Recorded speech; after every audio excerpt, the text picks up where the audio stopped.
To make a long story short, after some 12-plus years working directly with Perkins at the St. Louis Zoo, the Brookfield Zoo in Chicago, the National Zoo in D.C., L.A. Zoo, and many other large zoos around the United States, I had done some 17,500 autopsies on over 454 species of animals, plus 3,000 human beings for a comparison. And what I learned was that every animal and every human being who dies of natural causes dies of a nutritional deficiency disease. And I got all excited about nutrition again, and I wrote 75 scientific papers that were in medical journals and veterinary journals, international pathology journals. I wrote some 15 chapters for 8 multi-authored textbooks. I wrote a textbook of my own that was 1,000 pages and 2,000 illustrations. And through the news releases of the larger universities I worked with, I was on 20/20 with Hugh Downs and Geraldo before he got his nose broke for the first time. And through the news releases, again, through the universities, I was in some 1,700 newspapers around the world through the UPI and AP Newswire service. And with all this public exposure and with all the scientific exposure, I couldn't get people who are in a position of authority, either in medical research or in government, to get too excited about preventing and curing diseases in human beings with nutrition like we did in animals. So I got frustrated enough, I went back to school up in Portland, Oregon, became a physician, and I practiced there for 12 years as a general family practitioner, and I used everything that I had learned in veterinary nutrition in my human patients. And of course, this was no surprise to me that the concept works just as well in people as it does in animals. There are 90 essential nutrients, 60 minerals, 16 vitamins, 12 essential amino acids, and 3 essential fatty acids, and they're called essential nutrients for 2 reasons. Number one, our bodies cannot manufacture them. We must consume these essential nutrients every day, either as food or as a supplement. Number two, if any one of these 90 essential nutrients is missing for a couple of weeks, couple of months, couple of years, you get on the average 10 deficiency diseases. 10 deficiency diseases times 90 essential nutrients, that's 900 diseases that are preventable with proper supplementation. And the nice thing about this concept is, if you have any of these 900 deficiency diseases and you supplement properly, you have every honest expectation of getting some significant benefit. Many people will get 100% better.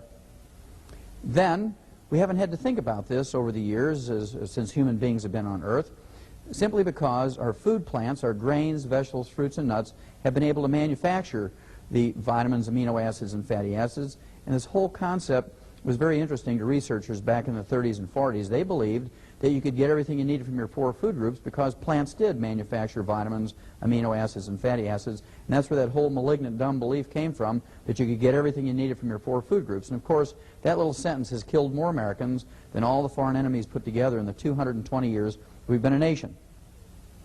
Now, you notice I didn't talk about minerals. Minerals are a different concept. Minerals cannot be manufactured by plants, as we've already said. And as a result, you have to consciously supplement with minerals. You can get some vitamins. You can get some vitamin A and beta-carotene and vitamin C and vitamin E from your grains, vegetables, fruits, and nuts, but you cannot get minerals. You cannot guarantee you're going to get minerals, so you must supplement with minerals for this reason. How important are minerals? Well, they're used as cofactors for vitamins. You cannot use vitamins without mineral cofactors. You cannot use enzymes. You cannot use hormones. You cannot use DNA, RNA, chromosomes. You cannot even use oxygen without mineral cofactors. That's how important they are. Secondly, minerals do not occur in a uniform blanket around the crust of the earth. Minerals occur in veins like chocolate ripple ice cream. And you know, chocolate ripple ice cream is 99% vanilla, and it's just 1% chocolate. And here's our problem. Plants cannot manufacture minerals. Minerals do not occur in a uniform blanket around the crust of the earth. They make up 2/3 of the 90 essential nutrients. 60 minerals out of 90 nutrients, 2/3 of the 90 essential nutrients are minerals. That's how important they are. Now, one of the things that cause problems, in addition to plants not being able to manufacture minerals, and minerals not occurring in a uniform blanket around the crust of the earth, is that we've used a simple fertilizer for the last 100 years in the United States called NPK, nitrogen, phosphorus, potassium. And the simple fertilizer gave the farmers the maximum yield in terms of tons and bushels per acre. Nobody gave a farmer any kind of tax break or cash incentive to make sure that you and I got all 60 essential minerals. That's our own responsibility. Farmers grew tons and bushels. Now, one of the things I want you to pick up, one of the things I want you to get, is a copy of U.S. Senate Document 264. U.S. Senate Document 264 says that there's no longer any nutritional minerals left in our farm and range soils, and as a result, the grains, vegetables, fruits, and nuts that are grown there are minerally deficient, and as a result, the animals and people who eat these minerally deficient grains, vegetables, fruits, and nuts get mineral deficiency diseases, and the only way to prevent and cure them is with mineral supplementation. Now, to me, the scary thing about U.S. Senate Document 264 is that it was written and published in 1936. 1936. And at that time, we began to put vitamins and minerals and trace minerals into animal feeds to make up the difference. And, of course, since that time, we've been able to prevent and cure all kinds of diseases in animals with these nutritional formulas. Unfortunately for human beings, we got wonder drugs in 1936. We got sulfa drugs in 36. We got penicillin in 38.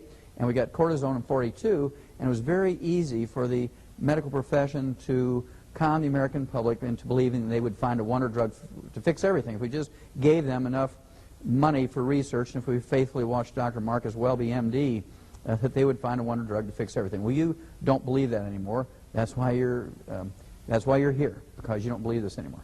You cannot get everything you need from your poor food groups, and you must supplement with your vitamins and your minerals. There are 5 early warning symptoms that even a 5-year-old can recognize when you have mineral deficiencies that are dangerous and life-threatening. Number 1 is white, gray, and silver hair. White, gray, and silver hair indicates a copper deficiency because copper is required to manufacture hair pigment.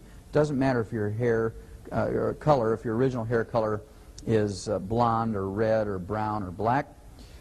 Copper is required as a cofactor to manufacture this hair color. So if you have white, gray, or silver hair, you actually have a copper deficiency. Now, if this was just a cosmetic problem, it'd be no worry, but there are more sinister things going on when you have a copper deficiency. Copper is also required as a cofactor to manufacture the elastic fibers in your body, including the elastic fibers in veins and arteries. When you get a breakdown of the elastic fibers